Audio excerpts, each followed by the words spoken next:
오늘은 대림절 넷째 주일입니다. 성삼위 하나님께서 임재하시는 이 시간, 다 같이 영과 진리로 하나님께 예배 드리겠습니다.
성구교독은 교독문 118번, 구주강림 4번입니다.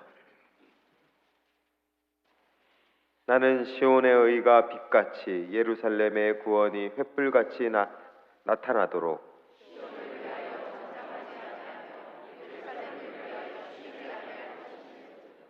이방 나라들이 내 공의를 뭇 왕이 다 내 영광을 볼 것이요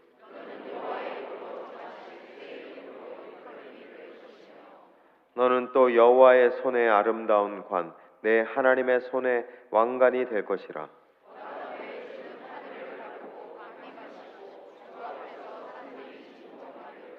불이 섭을 사르며 불이 물을 끓임 같게 하사 주의 원수들이 주의 이름을 알게 하시며 이방 나라들로 주 앞에서 떨게 하옵소서.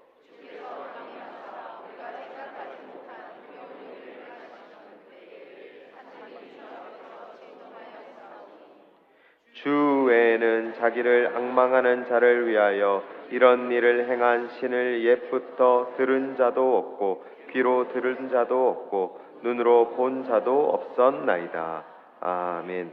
나는 전능하신 아버지 하나님 천지의 창조주를 믿습니다. 나는 그의 유일하신 아들 우리 주 예수 그리스도를 믿습니다. 그는 성령으로 잉태되어 동정녀 마리아에게서 나시고 본디오 빌라도에게 고난을 받아 십자가에 못 박혀 죽으시고 장사된 지 사흘 만에 죽은 자 가운데서 다시 살아나셨으며 하늘에 오르시어 전능하신 아버지 하나님 우편에 앉아 계시다가 거기로부터 살아있는 자와 죽은 자를 심판하러 오십니다. 나는 성령을 믿으며 거룩한 공교회와 성도의 교제와 죄를 용서받는 것과 몸의 부활과 영생을 믿습니다. 아멘.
우리의 소망 되시는 하나님 아버지, 대림절 넷째 주일 다시 오실 주님을 기다리며 마음을 모으고 생각을 정리합니다.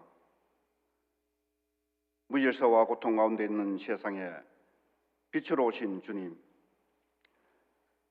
하늘의 영광 버리시고 인간의 모습으로 이 땅에 오신 사랑의 주님을 찬양합니다.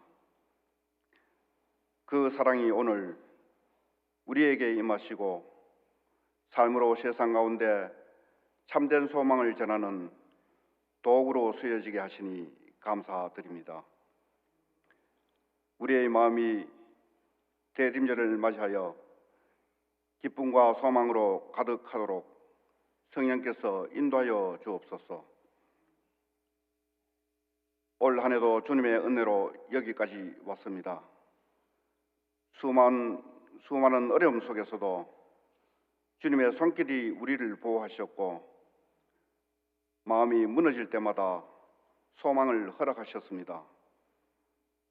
그럼에도 지난 한 주 동안 말씀보다 자신의 뜻대로 살았으며 세상의 염려의 포로가 되어 살았음을 고백하오니 우리의 죄를 용서하여 주옵소서.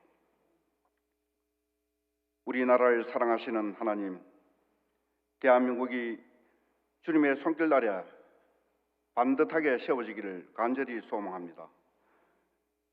지금은 이념의 갈등과 대립으로 서로 등 돌리고 있지만 주님의 화평으로 하나 되게 하시고 미움과 불신이 사라지게 하옵소서.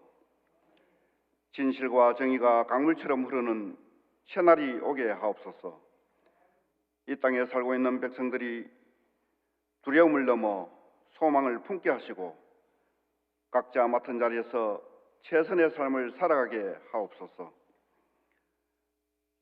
한마음 한뜻으로 제1의 성도들이 담임 목사님 청빙을 위해 기도로 준비케 하시사 주님께서 준비하신 귀한 목사님을 보내주심에 감사드립니다. 새해에는 담임 목사님을 중심으로 우리 대구제일교회가 더 크게 성장 발전할 수 있도록 주님 함께하여 주옵소서. 오늘은 대림절 마지막 날입니다. 오후 예배는 성탄 축하 행사로 준비되어 있습니다. 교회 학교 각 부서에서 우리를 위해 이 땅에 오실 예수님을 기쁨으로 맞이하기 위해 열심히 준비하여 싸우니 이 모든 행사를 기쁘게 받아 주옵소서. 귀한 말씀 선포하실 황천호 목사님께 성령님 함께 하셔서 피곤치 않게 하시며 말씀을 듣는 모든 성도들이 이 세상 살아갈 때 큰 힘을 얻어 승리하는 삶을 살게 하옵소서. 이 시간 정성껏 준비한 시온 찬양대의 찬양과 예배를 돕는 많은 부서 집사님들 이름을 기억하시고 축복하여 주옵소서. 감사드리며 이 모든 말씀 예수님 이름으로 기도합니다. 아멘.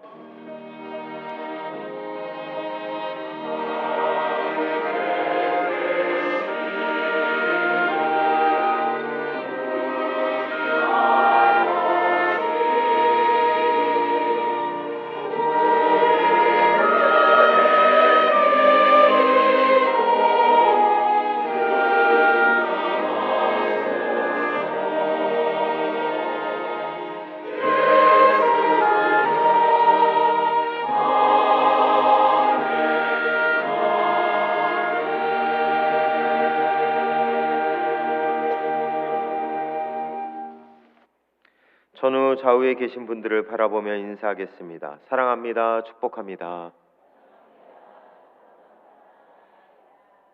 오늘 본교회에 처음 오신 분들을 주님의 이름으로 환영합니다. 본당 2층 새가족실에서 등록하시고 안내를 받으시기 바랍니다. 오늘 오후 예배 시 유아 아동 세례식과 교회 학교 성탄 발표회가 진행됩니다. 자세한 내용은 주보를 참고하시기 바랍니다. 25일 수요일 성탄 축하 예배가 오전 11시 본당에서 있습니다. 수요반 예배는 가정 예배로 대체합니다. 동산병원 주차장을 이용해 주시고 미등록 차량은 본당 로비에서 주차권을 받아가시면 됩니다.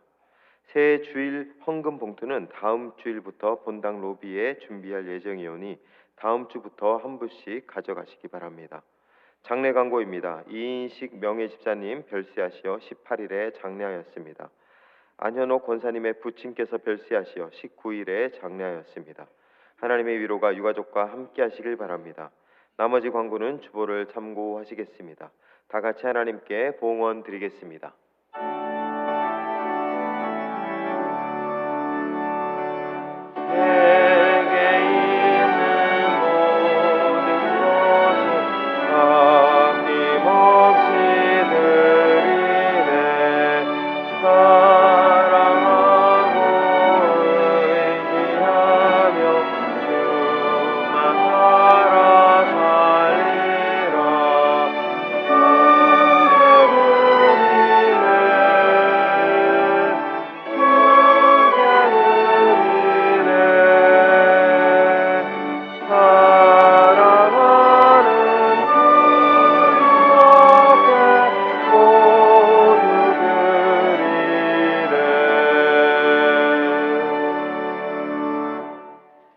사랑으로 빛으로 오신 주님, 대림절 네 번째 주일 이 시간 예배 가운데 주님을 향한 감사와 사랑을 고백하며 예물을 올려드립니다. 우리 삶을 애정하심으로 돌보시며 지탱하시는 주님의 손길이 그저 감사해서 주신 이도 여호와시오 거두신 이도 여호와시오니 여호와의 이름이 찬송을 받으실 것이라 그 고백을 붙들며 주신 것 가운데 10의 1을 이웃의 형편과 아픔을 조금이라도 함께 짊어지고자 올려드리는 예물, 복음 들고 산과 바다와 땅의 경계를 넘어 복음의 증인으로 살아가시는 선교사님들과 함께 선교하겠다는 각오로 여러 삶의 간증들을 담아 주님을 향한 간구의 여러 제목들을 담아 올려드립니다. 그리스도 예수의 생명과 사랑의 법을 실천하는 삶으로 하나님의 영광을 나타내는 우리가 되기를 기도하오니 우리의 삶의 용기와 힘을 그리고 지혜를 더해 주옵소서. 이 모든 말씀을 예수님의 이름으로 기도드립니다.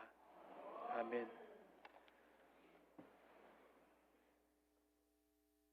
오늘 우리에게 주시는 하나님의 말씀은 신약 성경 5쪽 마태복음 5장 1절에서 12절 말씀입니다. 말씀을 봉독하겠습니다. 예수께서 무리를 보시고 산에 올라가 앉히시니 제자들이 나온지라 입을 열어 가르쳐 이르시되 심령이 가난한 자는 복이 있나니 천국이 그들의 것임이요 애통하는 자는 복이 있나니 그들이 위로를 받을 것임이요 온유한 자는 복이 있나니 그들이 땅을 기업으로 받을 것임이요 의에 줄이고 목마른 자는 복이 있나니 그들이 배부를 것임이요 긍휼히 여기는 자는 복이 있나니 그들이 긍휼히 여김을 받을 것임이요 마음이 청결한 자는 복이 있나니 그들이 하나님을 볼 것임이요 화평하게 하는 자는 복이 있나니 그들이 하나님의 아들이라 일컬음을 받을 것임이요 의를 위하여 박해를 받은 자는 복이 있나니 천국이 그들의 것임이라. 나로 말미암아 너희를 욕하고 박해하고 거짓으로 너희를 거슬러 모든 악한 말을 할 때에는 너희에게 복이 있나니 기뻐하고 즐거워하라. 하늘에서 너희의 상이 큼이라. 너희 전에 있던 선지자들도 이같이 박해하였느니라. 아멘.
우리가 아직 죄인 되었을 때에 로마서 5장 8절의 말씀은 다음과 같습니다. 우리가 아직 죄인 되었을 때에 그리스도께서 우리를 위하여 죽으심으로 하나님께서 우리에 대한 자기의 사랑을 확증하셨느니라. 여전히 죄 아래에 놓여 살며 죄의 종노릇 중인 그 상태였다고 했습니다. 구원받을 만한 어디 예쁜 구석이 있다거나 구원을 받을 수 있는 수준이 될 만해서 구원을 위해 어떠한 자격 요건을 갖추게 되었을 때라고 하지 않았습니다. 아직도 여전히 죄인 되었을 때라고 했습니다. 로마서 5장 8절의 바로 그 부분, 우리가 아직 죄인 되었을 때에 이것이 오늘 본문 말씀 마태복음 5장에 이른바 팔복으로 우리에게 잘 알려져 있는 그 말씀을 읽는 데에 있어서 귀중한 단서가 될 것입니다. 본문의 말씀을 이해하는 데에 있어서 열쇠와도 같은 역할을 해줄 것입니다. 우리가 아직 죄인 되었을 때에 사랑하는 성도 여러분, 마태복음 5장의 팔복 이야기, 복을 받기 위한 조건인 줄 알았습니다. 천국에 들어가기 위해 내 행동은 어떠해야 하는가를 알려주는 이른바 천국 들어가는 비법, 복을 받는 비결인 줄 알았습니다. 그런 식으로 들어왔고 그렇게 배워왔었습니다. 그러나 뭔가 개운치는 않았습니다. 왜냐하면 복음서 전체에 흐르고 있는 예수님의 성품이란 어떠한 조건을 우리에게 요구하는 그런 게 아니었기 때문입니다. 천국에 들어가고 싶으냐? 그래 좋다. 그런데 그냥은 안 되고 조건이 있다. 그렇게 우리에게서 조건을 갖추어야 한다고 자격 요건에 미달되면 어쩔 수가 없다는 식으로 말씀하시지 않았지요. 복음이 무엇입니까? 마태복음 4장 17절 말씀을 보게 되면 이때부터 예수께서 비로소 전파하여 이르시되 회개하라 천국이 가까이 왔느니라 하시더라 라고 했습니다. 천국이 가까이 왔다고 했습니다. 우리에게 하늘이 임한 것이지 우리가 하늘에 도달해야 한다고 말씀하시지 않았습니다. 하늘로부터 하늘의 존재가 이 땅 가운데로 찾아온 이야기가 바로 우리 기독교가 자랑하는 복음입니다. 누가복음 15장에는 잃어버린 양, 잃어버린 돈, 잃어버린 아들의 이야기가 나옵니다. 세 이야기 모두 실제 있었던 일을 기록한 게 아니라 예수님께서 구원이란 대체 무엇인가 그걸 말씀해 주시려고 예수님이 지어내신 이야기이지요. 잃어버린 양, 잃어버린 돈, 잃어버린 아들, 하나같이 잃어버린 것들입니다. 예수님은 각각의 이야기에서 비유로 말씀하시는 그 모두를 잃어버린 존재로 등장시키십니다. 성도 여러분, 무언가를 잃어버렸다라고 하는 그 말은 누구에게만 허용됩니까? 무언가를 잃어버린 당사자, 본래 그것을 소유했던 주인, 잃어버린 그 어떤 것의 본래 주인, 그 사람만이 주장할 수 있지요. 원래 내 거. 그런데 지금은 잃어버려서 그래서 본래의 자리로 원위치시키고 싶은 내 거, 원래는 내 소유되었던 걸 다시 되찾는 이야기를 소개하고 있는 게 누가복음 15장입니다. 그리고 그 이야기 속에서 무언가를 잃어버렸기에 그걸 되찾고자 하는 주인공은 다른 누구도 아닌 하나님입니다. 누가복음 15장 3절과 4절 말씀을 볼까요? 함께 읽어보면 좋겠습니다. 예수께서 그들에게 이 비유로 이르시되 너희 중에 어떤 사람이 양 100마리가 있는데 그 중에 하나를 잃으면 99마리를 들에 두고 그 잃은 것을 찾아내기까지 찾아다니지 아니하겠느냐. 우리가 예수님의 이 말씀을 어떻게 읽어야 할까요? 99마리가 중요하지 않다는 게 아닙니다. 99의 값어치와 한 마리의 값어치를 저울질하면서 99은 어떻게 저렇게 내버려 둘 수 있는가, 그렇게 셈법으로 계산하는 방식으로 접근해 보자는 게 아니지요. 잃어버린 한 마리의 양을 일찌감치 포기해 버린다거나 무리를 이탈해 버린 한 마리를 비난하고 저주하는 게 아니라 예수님께서 그 이야기를 통해서 말씀하시고자 하는 것은 무엇입니까? 그게 비단 한 마리, 고작 한 마리라고 해서 가볍게 치부하지 않는 목자의 이야기이지요. 사랑하는 성도 여러분, 목자는 찾아 나섭니다. 그렇습니다. 찾아 나서는 이야기입니다. 예수님의 오심도 마찬가지입니다. 하늘이 땅으로 찾아온 이야기이지요. 집을 나간 둘째, 그놈이 제 발로 돌아왔을 때에 고향 집에 당도하기도 전에 멀리서 아비가 먼저 알아차리고 달려나가는 그 이야기에서도 우리는 보게 됩니다. 집을 나간 둘째가 돌아오니까 그제야 호적에서 파버리려다가 마음을 돌이켜서 그를 용서한 이야기가 아니지요. 아버지가 먼저 발견하고 달려나갔습니다. 상거지꼴로 나타난 아들의 행색은 아랑곳하지 않고 그의 목을 끌어안고 연신 입을 맞추는 아버지가 바로 우리의 하나님이시지요. 찾아 나서는 몫은, 먼저 달려나가는 몫은 이렇듯 하나님 아버지였습니다. 빌립보서 2장 7절 말씀입니다. 오히려 자기를 비워 종의 형체를 가지사 사람들과 같이 되셨고, 사랑하는 성도 여러분, 예수님은 자기를 비워 종의 형체를 가지시기까지 낮아지신 하나님이십니다. 그가 과연 하나님일 수 있을까 싶을 정도로 존귀한 왕의 위엄을 감추시면서까지 이 세상에 오신 하나님, 곧 하늘이 땅으로, 초월이 내재로, 영원하신 존재가 유한한 존재로 그렇게 되시기까지 우리를 찾아 나서는 하나님의 이야기, 그게 우리가 자랑하는 예수 그리스도라는 복음입니다. 다시 마태복음 4장 17절 말씀을 볼까요? 이때부터 예수께서 비로소 전파하여 이르시되 회개하라 천국이 가까이 왔느니라 하시더라. 하나님이 우리를 찾아온 이야기입니다. 하나님 나라가 가까이 찾아온 이야기이지 우리가 어떻게 하면 하나님 나라에 도달할 수 있는가의 이야기가 아니지요. 마태복음 4장 17절 바로 앞에 16절 말씀을 같이 읽어볼까요?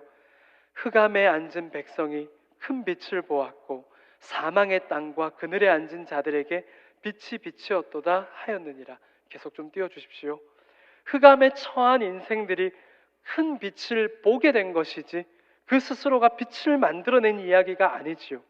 사망의 땅과 그늘에 앉은 인생들에게 빛이 비치었다고 했습니다. 인간이 빛을 향해 전력 질주한 이야기가 아니라 빛이 찾아온 이야기, 빛이 임한 이야기입니다. 마태복음 4장으로부터 그 맥락을 놓치지 않고 우리가 마태복음 5장에 오늘 본문을 읽을 수 있어야 하겠습니다. 어떻게 하면 우리가 복을 받을 수 있는지, 어떻게 하면 천국 문턱 가까이라도 우리가 도달할 수 있는가의 이야기가 아니었습니다. 천국 들어가는 비법, 복을 받는 비결이 아니었습니다.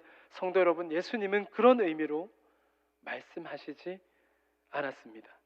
함께 1절로부터 3절까지의 말씀을 읽겠습니다. 예수께서 무리를 보시고 산에 올라가 앉으시니 제자들이 나온지라. 입을 열어 가르쳐 이르시되 심령이 가난한 자는 복이 있나니 천국이 그들의 것임이요. 심령이 가난해져야 복을 받는다는 뜻이 아닙니다. 우리가 마음의 욕심을 비워낼 수 있다면 그 자체로 훌륭할 수는 있겠지요. 그러나 예수님은 마음의 욕심을 비워내야만 천국에 들어갈 수 있다는 뜻으로 말씀하시는 게 아닙니다. 가난한 심령, 마음의 욕심을 비워야 주님께 갈급해질 수 있어야 구원받을 수 있다는 뜻이 아닙니다. 우리가 율법주의의 시각으로 팔복을 읽지 말아야 합니다. 율법주의적인 시각은 내 행위에서 의로움을 찾으려고 하는 자세를 말합니다. 자신의 행동을 의롭게 여기려는 것이 율법주의입니다. 스스로의 행동을 통해서 우리 자신이 의로워질 수 있다는 생각을 포기하지 못하는 것이지요. 나에게서 의로움의 근거를, 즉 구원의 조건을 찾으려는 자세입니다. 심령이 가난해지기 위한 나의 수고, 그런 내 노력으로 천국에 들어갈 수 있다면, 그렇게 해서 우리가 천국을 갈 수 있다면, 구원받을 수 있다면 구원에 있어서 예수님은 우리에게 아무런 필요가 없게 되는 겁니다. 내 노력으로 심령이 가난해질 수 있고 그렇게 해서 천국에 들어갈 수 있다면 뭐하러 예수를 믿겠습니까? 예수님이 필요 없지요. 우리가 얼마나 노력해야 천국에 들어갈 수 있는지, 우리가 얼마나 피나는 노력을 해야 구원의 문턱에라도 이를 수 있는지, 우리가 해야 할 노력, 우리가 시도해야 할 방법, 예수님은 그런 걸 말씀하시는 게 아닙니다. 그렇다면 무슨 뜻으로 하시는 말씀일까요? 우리가 이렇게 읽을 수 있다면 훨씬 더 자연스러울 것 같습니다. 심령이 가난해도 괜찮다. 왜냐하면 예수 그리스도께서 함께 하시기 때문이다. 그러니 복이 있다. 애통에 젖어 있어도 괜찮다. 왜냐하면 그 눈물을 아시는 예수 그리스도께서 함께 하시기 때문이다. 저가 위로해 주실 것이다. 그렇게 모두 8가지가 소개되는 그 모든 형편의 사람들이 복이 있다고 말씀하시는 이유는 바로 다름 아닌 예수 그리스도입니다. 예수 그리스도는 임마누엘, 곧 우리와 함께 하시는 하나님으로 멀리 하늘에 있는, 그래서 나와는 동떨어져 보이는, 나와는 거리감이 있는 그런 존재가 아니라 이만큼 가까이 찾아온 하나님으로 우리 가까이에 바로 곁에 서 계시는 하나님이기에 그러니 복이 아닐 수가 없는 거지요. 사랑하는 성도 여러분, 예수 그리스도를 계속 염두에 두고 차례로 한번 읽어볼까요? 먼저 심령이 가난한 자입니다. 심령이 가난한 자, 인생에 있어 소망을 상실한 자, 그 마음이 피폐한 자입니다. 심령이 가난해지기 위해 노력한 사람이 아니라 심령이 가난해져 버린 인생, 그런 인생에게도 하나님의 나라는 부르고 있다는 겁니다. 그런 인생들을 고아와 같이 내버려 두지 않으시고 찾아오신 존재가 누구입니까? 인간이 되신 하나님, 바로 우리 주님이시지요. 예수 그리스도, 그분은 그런 자들에게 말씀하시는 겁니다. 너희가 수고해야 들어갈 수 있는 나라가 아니라 이렇게 하나님 나라는 너희를 부르고 있다고 말입니다. 마음이 피폐해진 그런 인생도 귀하다고 여겨주시는 분이 하나님이라는 겁니다. 하나님은 그런 자에게도 두 팔을 벌리고 서 계신다는 겁니다. 성도 여러분, 복음은 여지없이 그런 인생에게도 찾아온다는 겁니다. 그래야 복음입니다. 다음으로 애통하는 자입니다. 애통하는 자, 할 줄 아는 거라고는 우는 것밖에 없는, 그게 전부인 사람, 늘 슬픔에 잠겨 살아가는 자, 우울한 자, 좀 더 심하게 말해본다면 비관적인 사람, 그런 사람에게도 어떻다는 겁니까? 네, 그렇지요. 그런 사람에게도 천국은, 하나님은 부르고 있다는 겁니다. 천국은 초대하고 있습니다. 사랑하는 성도 여러분, 문제는 이제부터입니다. 심령이 가난한 자, 애통하는 자를 뒤로 하고 온유한 자부터는 명분으로 읽고 싶어집니다. 복의 조건으로, 구원에 있어서 자격으로 부여하고 싶어집니다. 온유하다라는 그 말이 벌써부터 우리가 그 온유하다라고 하는 그게 명분으로 읽혀지지 않습니까? 그렇게 보고 싶어집니다. 그러나 기억하십시오. 예수 그리스도를 우리가 계속 염두에 두면서 예수님의 이름을 붙들면서 팔복의 말씀을 읽어내려 가야 합니다. 온유한 자, 어떤 사람일까요? 착한 사람을 의미할까요? 착하면 좋겠지만 착함이 구원의 조건이 되면 예수님이 서 계실 자리가 없어집니다. 온유한 자, 다툴 능력이 없는 자, 말빨이 약한 자, 말 주변으로는 상대를 이길 재간이 없는 그런 자입니다. 남들에게 새치기나 당하는 자, 만만히 여김을 당하는 그런 인생입니다. 그러나 하나님은 아신다는 겁니다.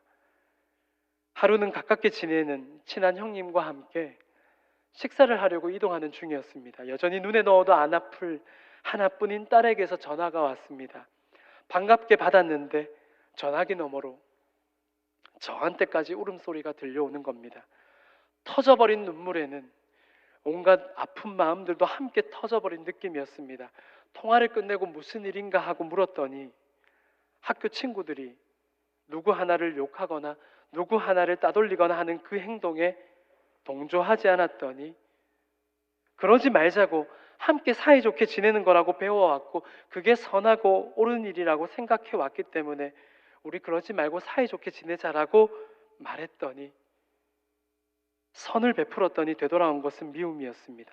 미움을 당해서, 그런데 그 일로 친구들과 싸우고 싶지 않아서, 그 일로 다투고 싶지 않아서 그만 참고 또 참다가 그만 울음이 터져버려서 곧장 친구 같은 아빠에게 그 마음을 다 쏟아낸 것이요.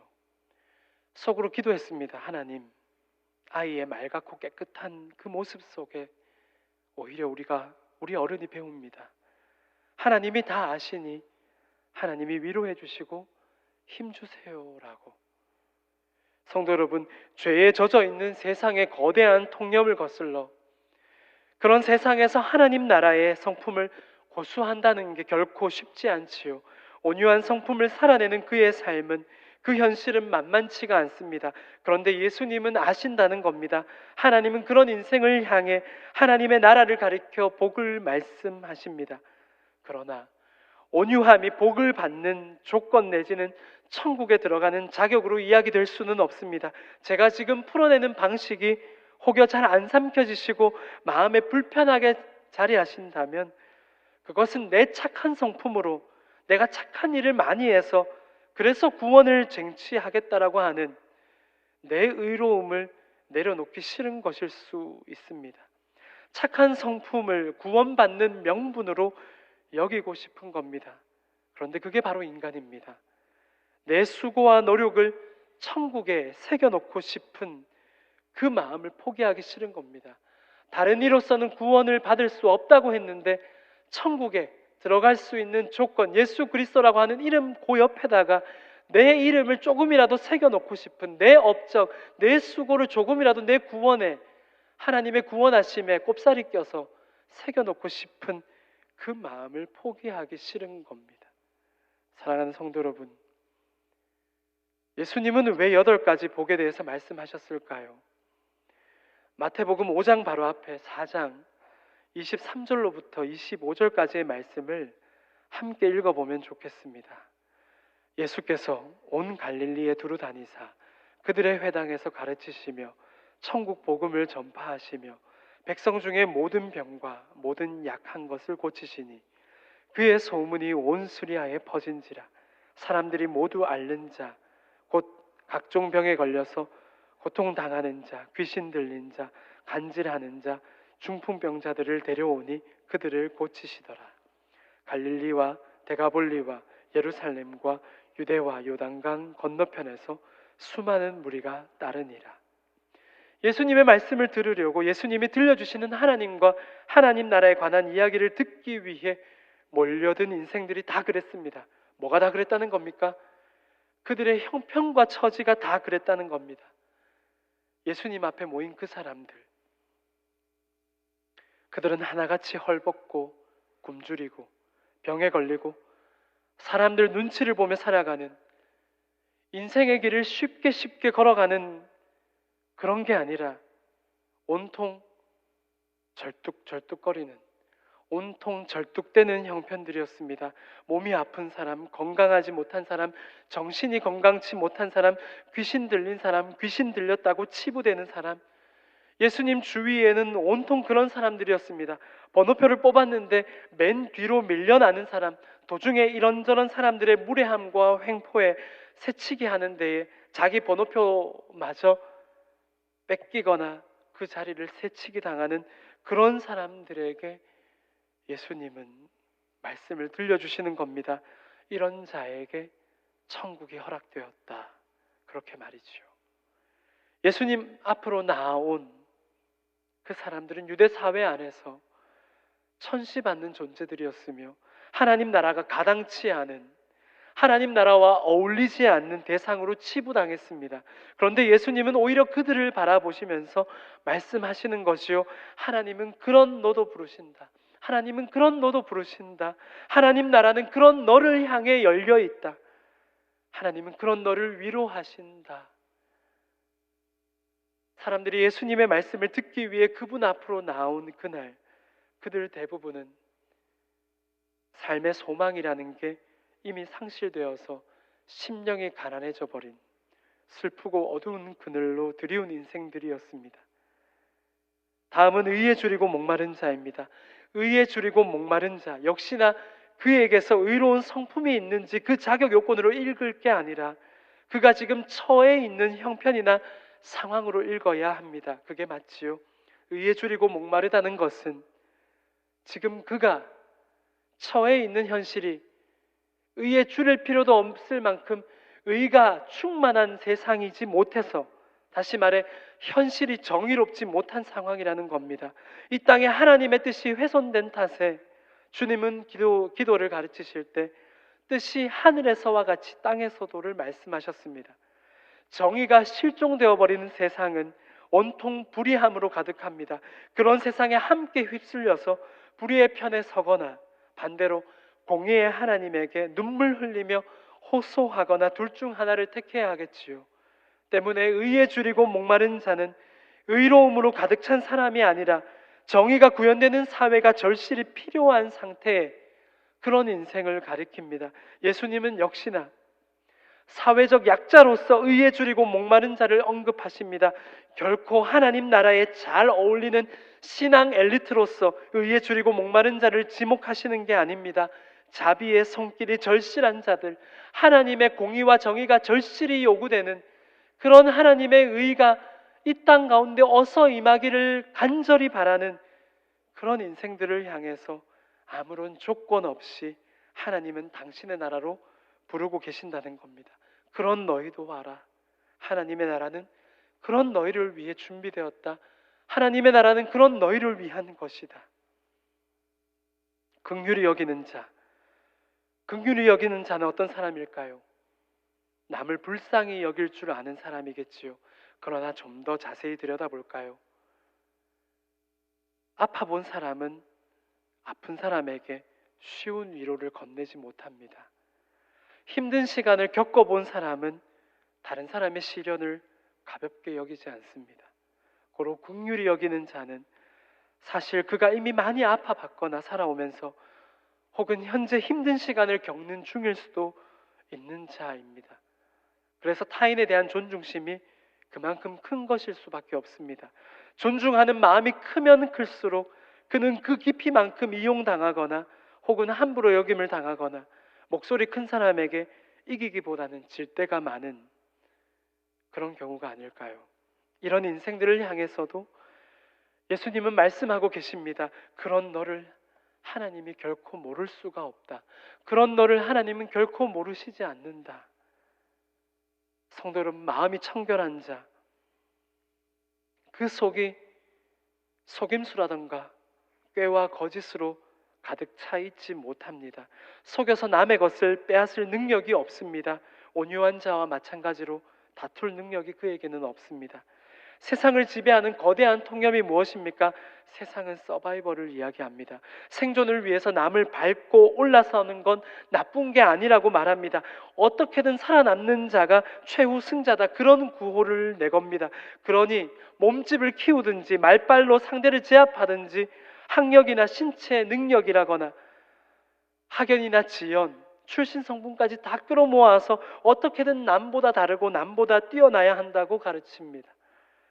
그런 힘겨루기에서, 그런 세상의 치열한 힘겨루기에서 밀려난 사람들이 누구입니까? 심령이 가난한 자, 애통한 자, 온유한 자, 의에 줄이고 목마른 자, 긍휼히 여기는 자, 마음이 청결한 자, 팔복에서 이렇게 소개되고 있는 처지의 사람들입니다. 화평하게 하는 자, 누구 하나가 양보해야 다툼이 안 생깁니다. 화평하게 하는 자는 양보하는 자입니다. 여러분, 화평하게 하는 자가 되고 싶으십니까? 양보하다 보면 바보 소리 듣습니다. 양보하다 보면 뒤로 밀려납니다. 양보하다 보면 좋은 자리는 뺏기고 맙니다. 한 번은 교회에 참 좋은 성품을 가진 형과 기독서점에 큐티책을 사러 갔을 때입니다. 큐티책을 찾는 사람들, 매월에 그 큐티책자를 사려고 기독서점을 찾는 분들이 많으니까 그 책은 많이 쌓여 있겠지요. 책들이 높게 쌓여 있었습니다. 누군가의 실수로 그렇게 됐는지 모르겠지만 모서리가 찍혀서 구겨져 있는 책이 보였습니다. 그런데 형은 하필 그런 책, 그걸 사는 겁니다. 이해가 안 돼서 물었더니 남들이 사기 싫을 텐데 나는 그런 거 상관없다는 겁니다. 누군가를 위해 자기를 희생하고 양보하는 그 마음을 주님께서 알아주시겠지요. 저도 그렇게 구겨지고 찍힌 거를 사는 사람이고 싶었습니다. 그 뒤로 저도 그 형처럼 후배를 데리고 굳이 기독서점을 찾아서 그리고 구겨진 걸 찾아봤는데 잘 없죠. 성도 여러분, 세상은 경쟁 사회다 뭐다 해서 경쟁을 부추깁니다. 그렇게 경쟁을 통해 높은 자리 1등의 자리에 오른 사람을 지켜 세웁니다. 세상은 그런 이들을 주목하지만 예수님은 오늘 우리에게 말씀하십니다. 괜찮다. 하나님의 나라는 그런 너를 하나님의 자녀라고 기꺼이 말씀하고 있다. 마지막으로 의를 위하여 박해를 받은 자입니다. 의를 위하여 박해를 받은 자. 아벨은 의의 제사를 드렸습니다. 하나님께 의의 제사를 올려드렸습니다. 그러나 형의 손에 죽고 말았습니다. 의를 심었는데 돌아온 것은 죽음이었습니다. 왜요? 하늘의 뜻이 훼손되어서 그렇습니다. 죄로 인해 하늘의 뜻이 땅에서도 똑같이 못한 세상이 되어버려서 그렇습니다. 하나님 나라의 법을, 생명과 사랑의 법을 고수했는데도 콩 심은데 콩이 나야 하는데 엉뚱한 게 열렸습니다. 왜요? 이 땅 가운데 하늘의 뜻이 훼손되어서 그렇습니다. 가는 말이 고왔는데 오는 말은 저주입니다. 사랑을 보냈는데 미움으로 돌아왔습니다. 하나님 나라의 방식을 수호했더니 도리어 그걸 거부하는 세상의 거대한 하나님 나라의 방식과는 부딪혀버리는 세상의 거대한 무리가 더 커버려서 하나님 나라의 방식을 수호하는 나에게 아픔으로 되돌아왔습니다. 성도 여러분, 의를 위하여 박해를 받은 자는 법이 진정으로 지켜주어야 할 인생들입니다. 하나님이 아니고서는 그런 자가 도무지 마음 편하게 살 수 없어서 결코 선하고 의로우신 하나님이 아니면 안 되는, 그 누구도 그 사람의 상처를 다 알지 못하고 그런 그를 위로해 줄 수 없는 그 형편, 예수님은 그걸 말씀하십니다. 마태복음 5장에 이른바 팔복은 복을 받는 비결이 아니라 하나님의 일방적인 사랑을 말씀하고 있습니다. 시편 46편 10절은 다음과 같이 말씀합니다. 이르시기를 너희는 가만히 있어. 같이 읽을까요? 이르시기를 너희는 가만히 있어. 내가 하나님 됨을 알지어다. 내가 문나라 중에서 높임을 받으리라. 내가 세계 중에서 높임을 받으리라 하시도다. 너희는 가만히 있어. 무얼 하지 않아도 된다는 겁니다. 아무것도 하지 않아도 된다고, 신앙생활도 하지 말고 그냥 그저 가만히 숨만 쉬면 된다라는 말이 아닙니다. 구원에 있어서 하나님이 우리를 구원하심에 있어서 우리가 무얼 하지 않아도 된다는 겁니다. 하나님이 우리를 구원하시는 데 있어서 우리가 무얼 할 필요는 없다는 겁니다. 우리가 이루는 구원이 아니기 때문에, 우리가 구원을 만들어내는 게 아니기 때문에 구원에 있어서 우리가 무얼 하지 않아도 된다는 겁니다. 오늘 본문의 말씀을 통해 예수님께서는 그래도 된다고 말씀하고 계십니다. 구원에 있어서 수고하고 일해야 하는 것은 우리가 아니라 하나님이시라고. 그게 어디에 나와 있습니까? 그게 어디에 나와 있습니까? 우리가 아직 죄인 되었을 때에, 우리가 아직 죄인 되었을 때에, 그래, 이제 좀 구원에 어울리는, 구원의 자격을 조금 갖추었구나. 그래, 이제는 좀 그럴 만한 기미가 보이는구나. 그래서 하나님이 그때 마음을 돌이켜 우리에게 오신 게 아니라 우리가 아직 죄인 되었을 때에, 주님은 우리가 여전히 죄에 빠져서 죄에 젖어 사는 그때에 우리에게로 오셨고 우리를 위해 자기 삶을 내어주셨고 십자가에 오르셨지요. 그렇게 자기 목숨마저도 우리를 위해 내어주셨습니다. 구원을 위한 수고는 오롯이 하나님 당신께서 모두 감당하셨습니다. 성탄절이 가까워졌습니다. 우리더러 하늘로 올라오라고, 우리더러 하늘로 올라오라고 하면 하나님 당신이야 쉽겠지만 우리가 하늘에 도달한다는 그게 불가능하겠지요. 하나님이 너희는 왜 그 모양이냐, 너희는 왜 하늘에 이르지 못하고 그따위로 사느냐고, 그렇게 너희 수준을 한번 좀 끌어올리라며 우리에게 하늘을 강요하지 않고 우리에게 하늘로 좀 어떻게든 올라와 볼 노력을 해보라고 말씀하시지 않고 하늘이 이 땅으로 내려왔습니다. 우리에게 어려움이 없도록, 우리가 하늘에 도달해내야 하는 어려움을 겪지 않도록 모든 인류에게 하나님 한 분이 맞춰주시는 방식, 당신께서 낮아지시는 방식으로 오셨습니다. 감히 측량이 불가능한 사랑이 우리에게 임하였습니다. 감히 측량이 불가능한 그 사랑을 우리가 이렇게나 4주에 걸쳐 촛불을 하나하나 더해가는 것, 왜 촛불을 더하는지 아시지요? 죄로 인해 어두움뿐인 이 세상을 빛으로 오신 그분이 점차 현현하심으로, 빛으로 나타나심으로 어둠을 몰아내시고 이 땅 가운데 빛이 밝게 타오를 수 있도록 그렇게 빛으로 오셔서 우리 가운데 다시 사랑을 회복하고, 그러라고 우리에게 사랑의 그 흔적을 새겨주시려고 그분의 손과 발에 사랑의 흔적이 박혀버렸지요. 우리가 그 사랑을 기억하고 그 사랑을 가슴에 가득 담고 기뻐하는 것이 성탄의 기쁨, 바로 그런 것이지요. 성탄의 계절에 사랑하는 성도 여러분, 우리에게 임한 하나님의 사랑, 그 사랑만으로도 가득가득 우리 속이, 우리 삶이 채워지는 그런 은혜가 가득하기를, 그 사랑만으로 가득 채워지는 우리네 삶이기를 주님의 이름으로 축원합니다. 아멘. 함께 기도하면 좋겠습니다. 하늘이 우리에게 초대장을 보내주셨습니다. 이전에도 있었던 초대장이 아니라 이전에 단 한 번도 없었던 위대한 초대, 이 세상 가장 위대한 자비와 용서의 초대, 예수 십자가 은혜의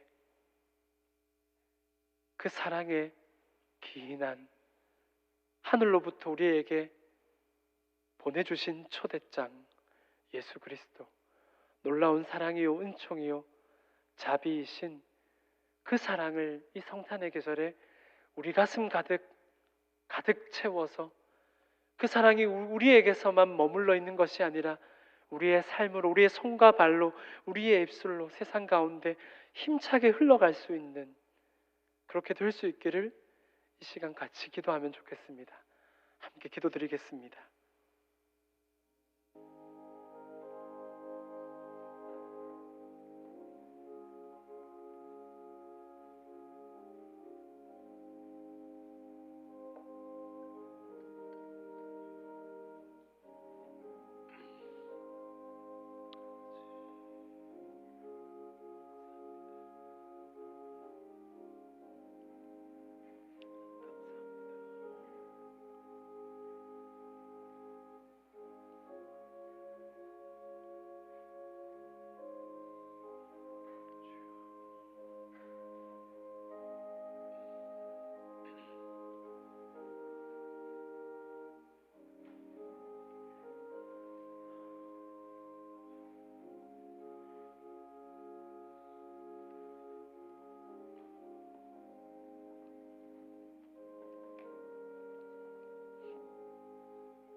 이 세상 가장 위대한 자비의 초대, 예수 그리스도의 오심, 우리가 하늘에 이룰 수 없기에 하나님 당신께서 사랑을 가득 담아 이 땅 가운데 오신 그 사랑을 기뻐하고 기념하며 주님 성탄을 앞두고 있습니다. 성탄절을 앞둔 우리가 우리의 가슴마다 하나님의 그 사랑을 세상 가운데 힘차게 흘러갈 수 있도록 우리의 입술로, 우리의 삶으로 하나님의 영광을 나타내게 하여 주옵소서. 예수님의 이름으로 기도드립니다. 아멘. 말씀을 붙들고 다 같이 일어나셔서 결단의 찬양 올려드리겠습니다.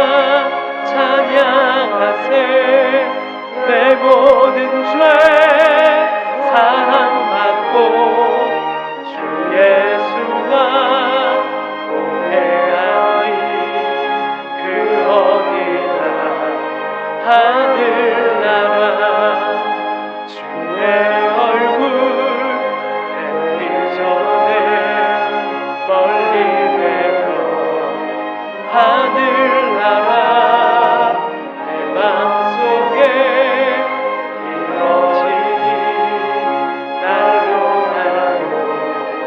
바람보다 할렐루야 찬양하세 내 모든 죄 사함받고 주 예수와 동행하리 그 어디나 하늘나라 높은 산이 거칠리 종아리나 궁궐이나 내 주 예수 그 어디나 하늘나라 할렐루야 찬양하세 내 모든 죄 사함받고 주 예수와 동행하리 그 어디나 하늘나라. 우리 주 예수 그리스도의 은혜와 하나님의 무한하신 사랑하심과 성령의 위로 교통하심이 놀라운 은총으로 감히 이전에도 없었고 이후에도 없을 비길 수 없는 사랑으로 우리를 찾아오신 그 주님의 사랑, 그 주님의 사랑을 가슴 가득 채우며 그 사랑의 방식으로 성탄의 기쁨을 누리며 그 기쁨을 세상 가운데 전하기를 믿음으로 고백하는 대구 제일의 모든 믿음의 권속들 위에, 그 가정 위에, 우리 교회 공동체 위에, 나라와 민족 위에, 세계의 모든 선교 현장 위에 이제로부터 영원토록 함께 하옵시기를 간절히 축원하옵나이다. 아멘.